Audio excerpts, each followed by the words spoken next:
오늘 이 사도행전 말씀을 어떤 학자는 예수님의 십자가와 부활을 기록한 그 본문 다음으로 가장 중요한 본문이다라고 설명을 했을 만큼 우리 신앙과 또 교회에 있어서 참 중요한 말씀이라는 것을 이 학자가 확인을 해 주었습니다. 성령께서 예수님 모시기 전에도 사역을 하셨지만 꼭 필요할 때 오셔서 역사를 했고, 또 예수님 계시는 동안에도 사역을 하셨지만 이제 예수님이 보좌에 올라가셔서 십자가의 사역을 다 완성하시고 우리를 자녀 삼으신 다음에는 이제는 성령께서 주도적으로 역사하셔서 오늘 하나님의 나라와 은혜의 시대를 활짝 열어주셨습니다. 사실은 신앙인들 가운데도 성령이 주도적으로 쓰시는 성도들이 있고 그렇지 않은 성도들이 있고, 또 교회도 마찬가지입니다. 성령이 주도적으로 쓰시는 교회가 있고 성령께서 그저 은혜는 주시지만 사용할 수 없는 교회도 있습니다. 성령이 주도권을 가지고 오른손으로 붙잡아서 쓰시는 시대와 교회와 심령, 얼마나 귀하고 소중한지 모릅니다. 그때 우리에게 주시는 풍성한 기쁨과 은혜와 하나님의 역사가 나타나게 되는 것입니다. 자, 오늘 이 본문, 소중한 본문인데요. 그러면 우리도 성령에 붙들려서 성령의 주도적인 은혜와 능력 가운데 삶을 살기를 원하는데, 성령이 주도하는 시대 오늘 본문을 통해서 어떤 특징을 가지고 있는가? 먼저 성령의 시대는 첫 번째로 갈릴리의 시대다. 몇 번 말씀을 드렸지만 갈릴리라는 말은 그렇게 썩 좋은 어감을 당시에 갖고 있는 거 아니었어요. 한편으로는 혼혈이 되었고, 지금은 국제결혼이 굉장히 존중을 받는 시대이지만 여러분 아시죠? 한 40-50년 전에는 국제결혼은 그렇게 칭찬받는 그런 상황은 아니었습니다. 거기다 혼혈과 또 하나 종교적으로 특별히 이 갈릴리 지역은 예루살렘으로부터 꽤 멀리 있었기 때문에 대부분의 영적 지도자들이 예루살렘 중심으로 있었습니다.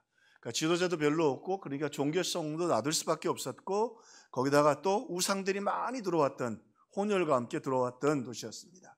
그래서 하물며 이사야조차도 이방의 갈릴리라, 너희들은 이방과 많이 닮았다, 물론 그도 은혜를 주실 소망을 가지고 예언을 하긴 했지만 갈릴리라는 말은 결코 좋은 이미지를 담고 있지는 않았습니다. 자, 그런데 오늘 두 천사가 예수님의 승천을 그 가운데 지켜보는 사람들에게 말하면서, 갈릴리 사람들아 어찌하여 예수를 주목하고 보고 있느냐? 예수님 다시 오실 것이다. 그 말은 너희들은 네가 할 사명들이 있음을 잊지 말라라는 의미를 담고 있지요. 그런데 호칭을 갈릴리 사람들이라고 불렀습니다. 왜 그러셨을까? 물론 그들은 부족하지만 그래도 예수님이 부를 때 제자들이 갈릴리 사람들 아니었습니까? 부족해도 예수님이 부르실 때 순종했고, 그리고 예수님을 따라왔습니다. 부족하고 넘어지고 손가락질 받을 만큼 지금은 아주 초라한 형편 가운데 있지만, 그럼에도 불구하고 주님의 말씀에 따라온 이 갈릴리 사람들을 주님은 소중히 여겨주시고 지켜주시고 인도해 주신다고 하는 놀라운 계획이 이 말씀 가운데 오늘 기록되어 있는 것입니다. 오늘 우리 예배하기 위해 우리 사랑하는 성도들 여기 나왔는데, 우리가 부족해도 주님 부르실 때 예배 자리에, 기도의 자리에 온 사랑하는 종들을 귀하게 여기시는 걸 믿으시기를 주님의 이름으로 축원합니다. 자, 성령이 주도하는 시대입니다. 오늘 본문을 자세히 살펴보면 상당히 깊이 있고 또 통찰력을 좀 우리에게 필요로 합니다. 그 다음엔 갈릴리 사람들아 부르고 그 가운데 여자들을 소개합니다. 오늘 여자들이 거기 같이 모였는데 오순절 다락방에 예수의 어머니 마리아와 그리고 여인들이 소개되고 있습니다. 자, 그러면서 여인들이 좀 부족했던 건 예수님께서 말씀하시는 부활, 예수님의 메시아성을 잘 믿지 못했습니다. 예수님을 좋은 스승과 랍비로 존중하기는 했지만 여인들은 늘 왠지 조금 영적으로 좀 부족한 듯한 모습들을 보였죠. 거기 좀 이유가 있어요. 왜 그러냐? 당시에 여인들은 정식 교육을 받은 여자들이 많지 않았습니다. 더더욱 여인들은 랍비가 될 수 없었습니다. 랍비 교육을 못 받아요. 그러니까 신앙 교육을 제대로 받을 수가 없었어요. 제사장 중에 여자가 하나도 없었던 건 물론이고 랍비 후보 가운데도 여인들은 들어가서 배울 수 없었습니다. 그래서 예수님이 미움을 받았던 것 중에 하나가 뭐냐면 마리아를 앉혀놓고 뭘 하셨어요? 성경을 가르치셨어요. 예수님을 다른 사람들이 뭐라고 불러요? 랍비라고 불렀는데 여자를 앉혀놓고 가르친다고요? 이것은 유대 전통에 대한 모독이었습니다. 여자는 랍비가 될 수 없었습니다. 자, 그런 상황 속에서 예수님은 부활의 증인도 누구를 삼으셨어요? 여자분이었어요. 그것도 7 귀신 들렸던 여자분이었어요. 자, 성령의 주도하는 시대의 특징, 갈릴리지만 부족하지만 주님 부르실 때 따라왔던 사람들. 그리고 성령이 주도하는 시대는 이 여인들처럼 여러 가지 정식 교육도 그리고 인간적으로 부족하다 할지라도 주님을 사모하는 마음이 있었던 여인들. 심지어는 그 당시에는 여인들은요, 법정에서 증인으로도 여인들을 인정하지 않았습니다. 그런데 예수님은 이 놀라운 복음의 역사의 증인들로 여인들을 사용해 주셨던 것입니다. 부족하지만 사모하는 사람들, 부족하지만 주님 명령하실 때 따라왔던 사람들. 오늘 본문을 세밀하게 보면 독특한 또 한 무리의 사람들이 나옵니다. 예수의 어머니 마리아와 예수의 아우들과 더불어. 이게 캐도릭하고 우리하고 논쟁이 많은 본문입니다. 히브리어 원문에는 분명히 친형제라는 단어를 썼거든요. 아델포스라고 썼는데 캐도릭은 아니라는 거예요. 성모 마리아를 막 높이기 위해서 친형제가 아니라 사촌이라는 말이에요. 사촌. 그래서 그 캐도릭은 성경 말씀을 100% 하나님 말씀으로 받아들이지 않습니다. 이게 오리도 좀 있고 다른 성경과도 해석을 해야 된다고 생각합니다. 그래서 캐도릭이 이단입니다. 그래서 캐도릭이 이단이에요. 성경 말씀을 그대로 믿지를 않습니다. 자, 그런데요, 오늘 말씀해 보면 분명하게 예수님의 아우들이 여기 이 오순절 다락방에 같이 모이게 되었는데, 그런데 이 아우들이 왜 여기 독특하냐 하면 예수님의 친형제 셋이 있었거든요. 야고보, 그 다음에 유다, 셋이 있었는데 이 세 형제들이 예수님 살아계실 때 어떻게 했냐면 예수님을 귀신 들렸다고 조롱했어요. 그걸 신성모독이라고 그래요. 예수님이 유대인들에게 무슨 죄로 로마에 고소를 당했냐면 로마에는 반란선홍죄예요. 내부적으로는 산헤드린 회원들이 예수님을 정죄했던 제목이 뭐냐면 신성모독죄였어요. 그런데 그 신성모독을 제일 먼저 했던 게 누구예요? 예수님의 친형제들이었어요. 그런데 오늘 이 오순절 다락방에 예수님의 친형제들이 나와서 같이 성령을 받았어요. 그리고요, 첫 번째 공의회 회장이 누구냐면 이 야고보였고, 유다는 유다서를 썼어요. 이 유다는 예수님의 친형제. 예수님을 가장 먼저 신성모독하고 미쳤다고 했던 예수님의 친형제들이 부활 이후에 성령의 사람들로 쓰임받는 놀라운 역사가 성령 주도의 시대에는 이루어지게 되었던 것입니다. 무슨 말이에요?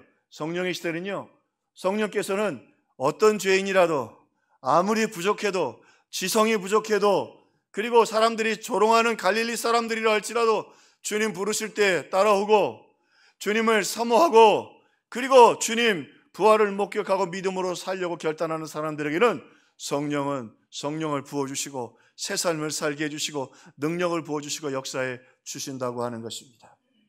오늘 평화교회는 여러 교회들 다 한국 교회가 잘 되겠지만 특별히 성령께서 주도적으로 사용하시는 예수의 증인되는 교회 되기를 주님의 이름으로 축원합니다. 내 믿음대로 될지어다. 뭐 몇천 명, 몇만 명이 모여서 LA 토주가 그러잖아요. 몇천 명, 몇만 명이 모여서 그저 싸구려 위로만 받고 돌아간다면 위로 갖고 이 땅의 삶을 살 수가 없어요. 성령의 역사가 있어서 세상을 이기는 참된 평화와 은혜와 능력을 경험하기를 주님의 이름으로 축원합니다. 성령이 주도하는 시대는 갈릴리의 시대입니다. 부족한 사람들, 연약한 사람들, 심지어 신성모독한 사람일지라도 예수 앞에 나오면 사용하시는 시대입니다. 자, 성령이 주도하는 시대입니다. 성령이 주도하는 시대는요, 압도적 기도의 시대입니다. 압도적 기도의 시대라. 여기 오늘 말씀에 보면 그들이 마음을 같이하여 더불어 저희들이 함께 기도했다. 오로지 기도에 힘썼다 그랬습니다. 여기 마음을 같이하여 호마 듀마돈이라는 아주 헬라어의 귀중한 말씀인데, 그들이 한 마음 돼서 기도했다. 근데 이 말은 그저 우리가 생각하는 것처럼 뭐 기도하는데 감리교끼리 뜨겁게 같이 기도하고 장로끼리 기도하고 그런 한 마음을 얘기하는 게 아니라 이 한 마음은 주님이 말씀을 주실 때 그 말씀에 순종해서 하나가 됐다는 말이에요. 자, 우리 교회를 얘기하면 우리 릴레이 기도하고 있죠? 부흥회 앞두고 있죠? 우리 부흥회 때 우리 성도들 다 참석하실 줄로 믿습니다. 아유, 그럼 뭐 나는 좀 결혼 준비해야 되는데 나는 또 할 일이 있는데 그러면 그게 한 마음이 아닌 거예요. 한 마음이라는 거 하나님 말씀이 여기 베드로가 도구로 쓰임 받잖아요. 주의 종들을 세우고 교회나 어떤 사역을 할 때 하나님의 한 마음으로 말씀을 전할 때 그때 즉각 순종해서 그래서 그들이 부족했지만 갈릴리 사람들, 여인들, 신성 모독하고 부족했지만 그 120명의 사람들이 오늘 다락방에 모여서 주님 말씀하신 대로 한 마음으로 함께 기도에 힘썼다고 하는 것입니다. 하나님은요 이렇게 한 마음 될 줄 아는 공동체들을 사용하십니다. 자, 성경을 한번 봅시다. 5천 명의 사람이 오병이어를 경험했습니다. 아이와 여자들까지 하면 2만 명이 넘을 거예요. 그리고는요 예수님의 승천하신 모습을 500명이 보았습니다. 500명이 보았어요. 그런데 질문이 있어요. 왜 마가의 다락방엔 120명만 남았을까요? 예수님의 부활을 눈으로 목격했다니까 직접. 꿈속에서 예수님, 가끔 죄송합니다만 목사님 꿈에 봤다고 좋아하는 분들 계시더라고. 아유, 그날 그런 날은 유난히 피곤해요. 아유, 그 목사 봤다는데 뭐 그죠? 근데 예수님을 직접 승천하신 모습을 보았는데 그 500명이나 되는 사람들이 왜 마가의 다락방 외에 모이지 않았을까? 근데 이 다락방이 조금 요즘 최근의 학자들이 조심스러운 게 마가의 다락방이라고 말하는 학자들도 있고 어떤 다락방이냐 모르겠다고 하는 학자들도 있습니다. 성경이 써있지 않으니까 여기는 마가의 다락방이라고 써있지는 않아요. 근데 중요한 건 아니라 그들이 모인 게 중요한 거니까. 근데 어쨌든 다락방에 왜 안 모였을까? 그 5천 명은 어디로 갔을까? 그 500명은 어디로 갔을까? 여기 중요한 것 있어요. 하나님 말씀이 떨어지고 그 말씀이 교회를 통해 주어지고 그 말씀에 예하고 모인 사람들을 통해서 성령의 주도하는 시대가 즉각 순종하는 사람들을 통해 하나님의 역사가 나타난다. 그리고 이름이 다 소개되잖아요. 베드로, 안드레, 야고보, 요한 다 나오는데 다 초라한 사람들이에요. 예수님 부인하고. 그러나 주님 다시 말씀 주셨을 때 부족하지만 예 하고 거기에 모여 함께 있었던 사람들을 그 120명을 통해서 하나님은 성령의 주도하는 시대에 세계의 역사를 바꾸어 주셨던 것입니다. 오늘 말씀을 들으면서 아멘 아멘 하시면서 우리 평화교회가 그런 교회 되기를 주님의 이름으로 축원합니다. 성령이 주도하시는 교회, 성령이 사용하시는 교회. 자, 그리고요 그들이 함께 모였는데 어떻게 기도했느냐 보니까 오로지 기도에 힘쓰니라. 오로지 기도에 힘썼다. 그들이 이 말이 뭐냐? 전심전력해서 주님 말씀대로 함께 기도했다. 전심전력해서 열정적으로 기도했다 말이죠. 사도행전을 기록한 누가는 의사였잖아요. 굉장히 기도를 강조했는데 사도행전이 혹시 여러분 몇 장인 줄 아세요? 28장이에요. 28장 중에 28장 중에서 20장의 기도가 계속 반복해서 나옵니다. 하나님은 우리의 기도를 그렇게 귀하게 여기세요. 특별히 오로지 기도에 전심전력하는 기도. 그래서 우리 릴레이 기도도 하고 내일 새벽에도 제 소망이 있습니다. 우리 권사님들은 다 새벽에 나오면 참 좋겠어. 할렐루야. 주님 나타나셔서 야 새벽에 만나자. 얼마나 귀해요 권사 이름이. 어쨌든 그들이 전심전력해서 기도했다 말이죠. 그때 하나님께서 놀랍도록 역사해 주셨고 누가가 보기에 지켜봤던 누가 입장에서 볼 땐 성령의 놀라운 역사들은 기도하는 공동체들을 통해서 역사하시더라. 자, 오로지 기도에 힘쓴다라는 의미 중에 하나는 물러서지 않고 기도한다는 말이에요. 자, 물러서지 않고 기도한다는 말은 뭐냐면 간혹 말씀드리지만 저도 기도할 때 참 놀라는 건요. 드라마를 볼 때 그리고 유튜브 같은 거 볼 때 마귀가 한 번도 날 건드리지 않아요. 손흥민 축구 하겠네 지금. 손흥민을 좋아해서 유튜브 볼 땐 사탄이 한 번도 나를 안 건드리더라고요. 근데요 기도하려고 앉으면요 한 번도 사탄이 여러분 안 건드릴 때가 없습니다. 우리 정신 차려야 돼요. 사탄이 그렇게 우리의 기도를 건드려요. 딴 생각나게 하고, 다른 문자 오게 하고, 또 갑자기 뭐 생각해서 다른 메모하고, 그러다 보면 기도가 끊기고 전심으로 기도하는 기쁨을 잃어버리게 되는 거죠. 왜요? 우리가 기도하는 걸 마귀가 그렇게 싫어하는 거예요. 기도하면 하나님이 들으시고, 그러죠? 기도하면 하나님이 역사하시니까 그게 싫은 거예요. 그래서요, 이 오로지 기도한다는 말은 물러서지 않고 기도하는 거죠. 그럼 물러서지 않고 어떻게 기도해요? 기도가 사탄이 장난치면, 그래, 장난치는 게 당연하지. 그리고 더 맹렬히, 더 간절히 기도하는 거예요. 새벽 기도 나와서 1분이라도 더 기도하고, 그래, 날 건드려? 그럼 내가 정오에도 기도하지. 정오에서 기도하고, 그 다음엔 또 사탄이 장난치면 저녁에도 기도하고, 그러면서 점점점 기도의 영역을 늘려가는 것이죠. 열흘 동안 제자들이 기도했어요. 120명이. 그렇게 하나님이 기도하는 사람들을 남게 하신 거죠. 500명이, 한번 생각해 보세요. 5,000명이 모였어요. 그 다음날 4,000명, 그 다음날 3,000명, 그 다음날 2,000명, 그 다음날 뭐 900명, 그 다음날 800명. 그런 그거 지쳐서 되겠어요? 처음부터 끝까지 기도할 수 있는, 기도에 전무전념할 수 있는, 물러서지 않는 120명을 하나님이 택해 주신 거예요.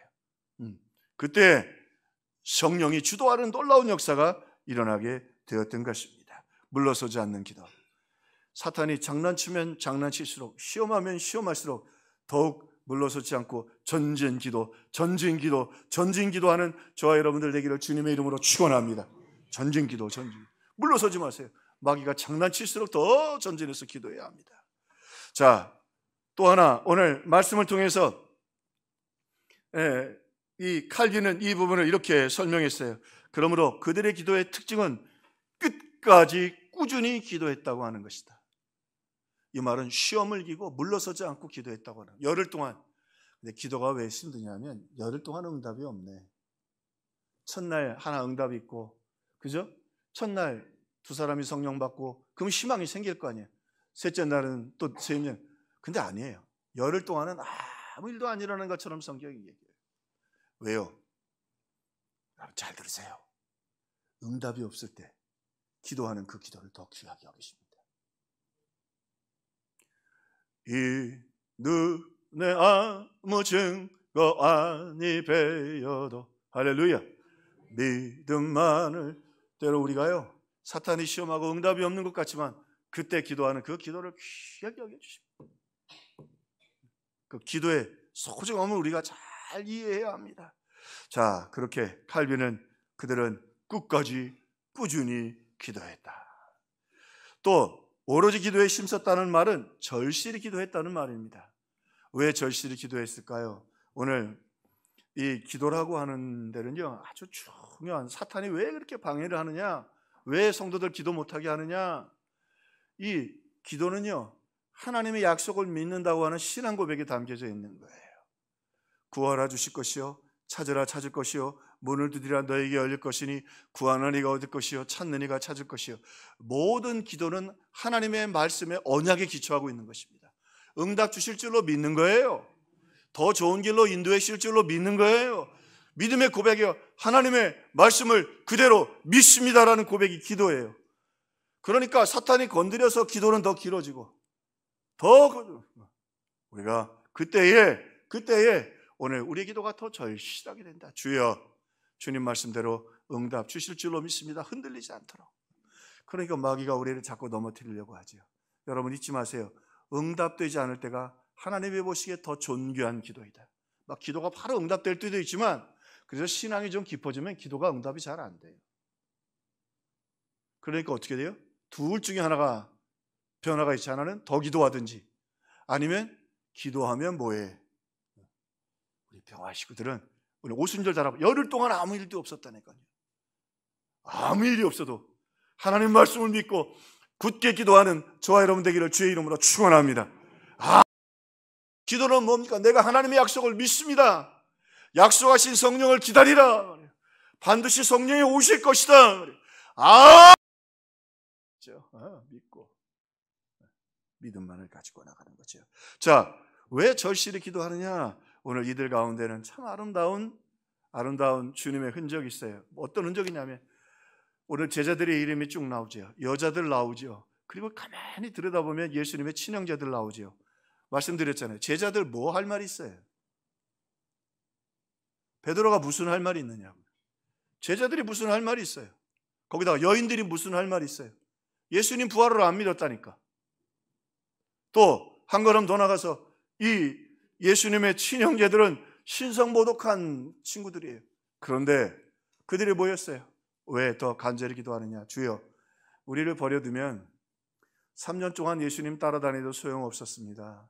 저희들은 부족합니다. 이제 예수님 보좌에 올라가셨사오니 성령을 부어주셔서 이제는 주님을 높여드리고 믿음으로 승리하며 사는 참된 믿음의 삶을 살게 해 주옵소서. 절실하게 이제는 승리하게 앞서서 우리 승리부흥에 한번 따라합시다. 주여, 이제는 승리하게 앞서서, 승리하게 앞서서. 할렐루야. 그 절실하게 기도하는, 절실하게. 어제 재밌는 일이 좀 있었어요. 오늘 여러분 올라가면 맛있는 대구탕이 있으니까 꼭 드시고 가십시오. 우리 추승희 권사님 남편 김영수 사장님이 낚시를 좋아하시는데 저거는 대구탕과 아무 상관이 없습니다. 이제 대구를 잡아서 우리 교회 식구들을 생각해서 냉동실에 얼려가지고 오신 거예요. 꽤 많이 되죠, 강장로님? 뭐 어쨌든 꽤 여러 마리 돼가지고 여러 장로님들하고 오셔가지고 이제 그거를 녹이고 뭐 해가지고 그랬습니다. 근데 하고 났는데 문제가 하나 생겼어요. 무슨 문제가 생겼냐면 다 끝났는데 준비가 됐는데 이게 비린내가 장난이 아니야. 오늘 주일인데 올라오실 때 비린내 안 나셨죠? 어제는 장난이 아니었어요. 어쨌든 그 비린내가 애쓰고 쓰고. 그러니까 촛불도 켜고 락스도 뿌리고 그냥 창문을 다 열어놓으라고 그래서 창문 다 열어놨어요. 오늘 냄새 안 나죠? 오늘 우리 신앙에도 마찬가지예요. 절실해야 되죠. 넘어지고 부족해요. 야, 냄새 난다. 뭐 냄새 난다. 창문 열어. 촛불도 켜고 락스도 뿌리고. 여러분 무슨 얘기예요? 마귀가 장난칠수록 오늘 절실하게 기도해요. 주님, 우리는 약합니다. 우리는 비린내 납니다. 그래서 우리를 소금이라고 그런 거 아니에요. 주님, 세상 우리 부족한 거 다 이겨낼 수 있도록 절실하게 오로지 기도에 힘씁니다. 오로지 기도에 힘쓴다는 건 말씀드린 것처럼 정말로 물러서지 않고 기도하고 전심전력하여 기도하는, 기도의 능력을 회복하는. 또 이 오로지 기도한다는 말은 절실하게 기도한다는 말이에요. 그 절실함 속에는 그 마음 속에 주를 위해 살기를 원하는 마음이 있는 거죠. 주여, 그렇게 살 수 있도록 도우시고 역사해 주옵소서. 대구 얘기 나온 감에 대구 얘기 2. 우리 집사님들 어제 고생하셨죠? 몇 시간 동안 남자분도 여자분도 오셔서 그 대구가 얼었잖아요. 지금 그 대구는 저기 경상도 대구는 더운데 대구를 얼려가지고 오니까 이게 뭐 일을 할 수가 없는 거예요. 그냥 녹혀가지고 그를 뭐 펜치로 해도 안 되고 말이죠. 자르고 지느러미를 하고 말이죠. 수고하고 애쓰고 막. 그래서 오늘 여러분 한 끼 식사. 근데 제 마음속에 그 모습을 이렇게 지켜보면서 그 일하시는 분들이 참 우리 성도들 내일 그 맛있게 대구탕 한 그릇 먹게 하려는 사랑의 마음이 느껴지더라고요. 누가 시켜서 그 일당 받고 해도 그거 안 하겠어. 그 냄새 나서 옷 다 튀어가지고. 그 헌신 속에서 성도들을 사랑하는 마음, 교회를 사랑하는. 오늘 예수님이 우리 안에 계고 성령이 계시면요, 주를 위해 살고 싶어요. 뭔가 교회에 기여하고 싶어요. 섬기고 싶은 마음이 생겨요. 근데 안 돼요. 저 그냥 설교 듣고 나가면 그냥 세상 일에 바빠요. 이렇게 살면 안 되는데 또 넘어지고, 이렇게 살면 또 안 돼. 그래서 절실하게 기도합니다. 성령이 주도하시는 시대, 우리 평화교회가 그런 시대, 그리고 그런 교회, 그런 성도들, 그런 가정 되기를 주님의 이름으로 축원합니다. 오로지 기도에 힘씁니다. 오로지 기도에 힘씁니다. 전심전력해서 기도하고, 오늘 말씀처럼 우리가 정말로 절실하게 기도하고 또 물러서지 않고 기도하는 기도의 사람들이 되어야겠다. 마지막 한 가지, 이 성령이 주도하는 시대의 특징은 사명의 시대다. 오늘 본문에 보면 아주 중요한 패러다임의 그 흐름의 전환이 하나 생깁니다. 그게 뭐냐면 가룟 유다가 예수님을 팔고 죽었는데 뭐 그냥 좀 읽기가 좀 불편해요. 이 사람이 불의의 삭스로 밭을 사고 난 후에 곤두박질하여 배가 터져 창자가 다 흘러나왔다. 기록을 하는데, 근데 이상해요. 뭐가 이상하냐면 가룟 유다가 예수님을 팔았다고 그러지 않고, 그런 얘기를 안 하고 가룟 유다를 소개하면서 계속 뭐라고 그러냐면 이 직무를 맡았던 사람이고 이 직무를 타인이 취하게 하시고 또 이 직무를 다른 사람에게 세워서 봉사와 사도의 직무를 유다 대신에 하게 하시고 유다는 이 직무를 버리고 갔다고 얘기해요. 자, 성경에서 중요한 역사 속에서 어떤 인물들을 정의를 합니다. 그 중에 하나가 다윗이에요. 이새의 아들 다윗을 만나니 내 마음에 합한 자라. 그렇죠? 내 종 갈렙은 그들과 마음이 달랐다. 정의를 내려요. 근데 가룟 유다를 한 시대를 완전히 실패한 인물입니다. 귀담아 들으십시오. 가룟 유다가 왜 실패했느냐? 돈을 좋아서라고 말 안 해요. 자기도 돈 나중에 버려요. 뭐 했다? 직무를 버렸다. 직무. 이 직무가 뭐야 그러면? 사도라는 직무인데 직무는 뭘 얘기하는 건가? 자, 이 직무를 설명하는 중요한 단어가 있는데 이 직무라는 말은 직분이라는 말이죠. 직분이라는 말이에요. 그래서 당시에는 이 직무가 좀 디아코니아라는 말인데 섬긴다, 봉사한다, 충성한다는 의미를 가지고 있어요. 근데 당시에 충성이라는 단어가 두 가지 의미로 좀 쓰였습니다. 하나는 로마의 군대의 충성이죠. 로마의 군인이 돼서 충성하면 로마 시민권을 줍니다.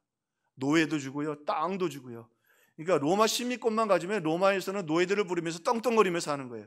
근데 그 길을 가는 최고의 방법이 뭐냐면 로마의 군인이 되는 거예요.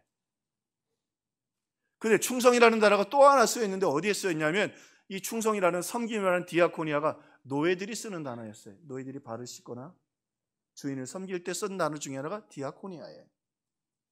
근데 어떤 의미에서 이 로마의 충성으로 쓰였던 단어들은 피스토스로 쓰기도 해요. 자, 그런데 오늘 이 성경에서 굉장히 중요한 건 가룟 유다가 이 디아코니아를 버렸다는 말이에요. 직무를. 이 두 가지 봉사에는 다른 정신이 배어 있습니다. 로마의 직무는 충성을 다해서 자기가 그리고 가문이 그리고 그 영광 가운데에 명예와 부귀를 얻는 것이었죠. 대대 그 시민권이 계속 세습됐으니까요. 그런데요, 당시 이 디아코노스라고 하는 디아코니아라는 단어는 독특한 단어였습니다. 종들이 사용하는 단어인데 기독교 공동체 안에서는 그나마 종들은 봉사하고 나서 품삯이라도 받는데 이 디아코니아는요, 품삯 없이 기쁨으로 섬기는 것을 말합니다. 왜요? 예수님이 나를 위해 죽으시고 갈릴리 사람 나를 부르시고 내 기도를 들으시고 성령으로 예수 그리스도의 복음의 증인이 되고 교회의 일꾼이 된 게 감사해서 스스로 종노릇하는 거예요.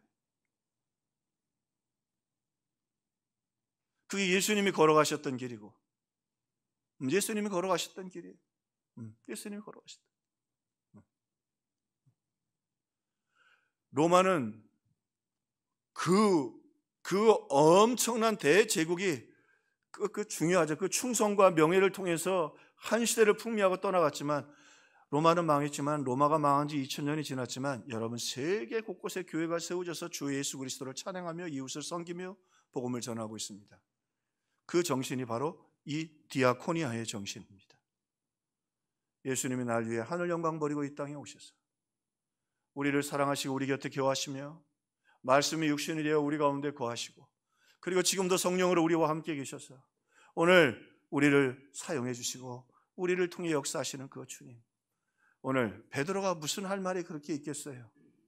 그런데 왜 베드로가 이렇게 당당하게 그 앞에 서서 말할 수 있는 줄 아십니까? 5,000명 앞에서 이렇게 당당하게 말할 수 있는 이유가 뭐냐면 그가 자기가 가지고 있는 직분을 정확하게 파악하게 있기 때문에 그래요. 나는 사도의 직분을 맡고 있다 말이에요. 나는 디아코노스란 말이에요. 그 디아코노스의 두 가지, 예수 그리스도의 그 은혜의 감격과 그 감격 때문에 기꺼이 목숨을 바쳐 섬기기로 결단한 사람들, 그걸 디아코니아라고 하는 거예요. 아무 대가도 필요 없어요. 왜? 성령이 주도하는 성령께서 그 은혜와 감격을 부어주시기 때문에입니다. 그 은혜와 감격을 부어주시기 때문에. 감격을 부어주신다. 오늘 베드로는 자기가 가진 직무가 뭔지 알았어요. 그런데 가론유다가 좀 죄송합니다만 자살했는데 배가 터져서 창자가 터져 나왔어요. 뭐 학자들마다 설명이 많은데 모르겠어요. 그건 아무도 몰라요. 근데 어쨌든 비참하게 죽었어요. 그러면서 성경이 뭐라고 말을 하냐면 직무를 소중하게 여겨라. 그 베드로는 성령을 통해 그 직무가 뭔지 알았어요. 그 직무가 뭔지 알았어요. 우리 한국교회가 지금 시험에 들고 어려움을 겪는 것 중에 하나가 이 직무에 대한 잘못 이해예요. 임직자들을 세우죠. 직분이에요. 자, 장로님들 여러 가지 자격 있고 안수입사님들 권사 세워서 이렇게 사니까 그리고 투표를 해요. 필요하죠. 여기 본문에도 투표해서 하도록 했어요. 여기 5가지 임직자들을 뽑는 방법이 나오는데 얼마나 그 교회 말씀대로 그가 섰느냐, 두 번째 오랜 기간 동안 그들과 함께 공동체 생활을 했느냐, 이게 임직자들의 자격이에요. 초대교회에 나오는. 그 다음에 오늘 여기 보면 공동체가 그들을 뽑아야 돼. 우리도 투표하죠. 기도로 그들을 철저하게 뽑고, 그 다음에 중요한 것 5번째, 그들의 마음을 아시는 주여. 우리가 모르니까, 그들의 중심을 모르니까 하나님 그들의 마음의 가운데 하나님 마음에 합한 자를 세우게 하옵소서. 그 마음이 뭐냐면 바로 디아코니아의 마음이 있느냐라는 말. 구원의 감격이 있느냐 말이죠. 조금 뭘 좀 헌금 좀 했다고 큰 소리 치고, 참 우리 교회는 저는 그렇지 않은 거에 감사해요. 뭐 좀 헌신 좀 했다고 큰 소리 치고 목소리 높이고 말 길게 하고 아예 아니에요. 디아코니아는 뭐예요? 종이 말이 있습니까? 이름 없이 빚도 없이. 그래서 섬기고 봉사하기 전에 먼저 은혜를 충만하게 받아야 돼요. 근데 은혜는 받지 않고 자기들이 뽑혔다고 하는 생각 때문에 그 직분이 대단한 것처럼 자기가 의식될 때가 많이 있다. 요즘 교회들 문제 일으키는 데 보면 대부분 직분자들일 때가 많아요. 직분에 대한 잘못된 이유예요. 베드로도 그걸 처음엔 잘 몰랐어요. 그래서 성령의 주도가 필요하고 기도가 필요하고 하나님의 은혜가 필요합니다. 그래서 우리가 성령 받아야 합니다. 왜? 성령 받아야 구원의 감격으로 충만하고, 구원의 감격이 충만하면 사람들의 칭찬이나 그런 거 신경 쓰지 않아요. 그냥 섬기는 게 좋은 거예요. 섬기는 게 좋아요. 섬기는 게 좋아요. 오늘 이게 가론유다가 뭘 버렸냐면 구원의 감격으로 봉사하는 그 귀중한 직분을 버렸다고 하는 것입니다. 오늘 여러분 또 하나, 그래서 직분이 참 소중합니다.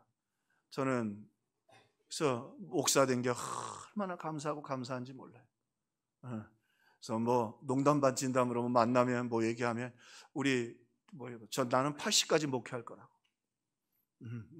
우리 정년이 70입니다. 합동측은. 네, 난 정말 죽을 때까지 말씀 전하고, 어떤 사람이든 누구를 위해서든지 복음 전하고, 하나님의 주님 말씀 전하는 것보다 더 귀한 선물이 뭐가 있겠어요? 약물이 돌보는 것보다 이 땅에 소중한 일이 없습니다.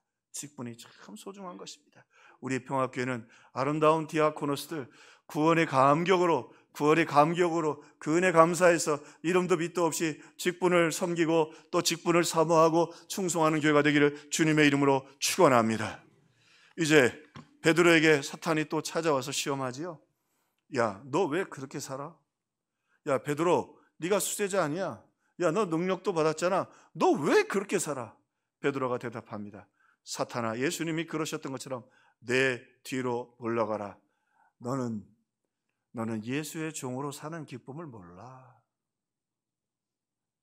우리 사랑하는 평화의 성도 여러분, 성령이 주도하는 시대입니다. 주님이 우리를 위하여 종 되셨던 것처럼 아무도 몰라도 주님이 그렇게 하셨던 것처럼 예수를 위하여 종으로 섬기는 기쁨으로 충만한 성령의 사람들 되기를 주님의 이름으로 축원합니다. 마귀가 물어봅니다. 왜 그렇게 사느냐 말이죠. 너는 잘 몰라. 예수 그리스도의 복음을 전하는, 증인의 사명을 전하는 거 얼마나 귀한지. 저도 어저께 전도지를 한 몇백 장 돌렸습니다. 복음을 전하고 참 내가 예수를 믿을 수 있는 거, 예수를 믿을 수 있는 거, 내가 예수 믿고 복음을 증거할 수 있는 거. 마귀가 베드로를 흔들죠. 베드로가 대답합니다. 너는 복음을 증거하고 복음 때문에 고난당하는 감격을 몰라. 복음 전하면서 뭐 조롱도 당하고 그럴 수 있지만 너는 그 감격을 몰라. 베드로를 흔들어댑니다. 베드로를 흔들어댑니다. 베드로가 이렇게 대답합니다. 사탄아, 내 뒤로 물러가라. 나는 좁은 길을 걸어가리라. 높은 길이 아니고 넓은 길이 아니고 좁은 길을 걸어가리라. 주님이 걸어가셨던 그 길, 그 길에 기쁨이 있고 그 길에 감격이 있고 그 길에 승리가 있다 말이죠. 네가 주는 그 명예, 권세, 네가 주는 그 칭찬, 그건 공허하고 금방 목마르는 소금물과 같지만 오늘 주님이 주시는 이 종의 길, 그리고 이 증인의 길, 이 십자가의 길에 네가 모르는 이 기쁨과 감격과 승리가 있다. 마귀다, 이 마귀들아, 이 사탄들아, 내 뒤로 물러가라. 나는 기쁨과 감격과 승리로 살아가리라. 이번 우리 부흥회를 앞두고 우리 기도하고 준비하고 사모하면서 이 기쁨과 이 감격과 이 승리를 다시 회복하는 저와 여러분 다 되기를 주님의 이름으로 축원합니다. 축원합니다. 기도하겠습니다.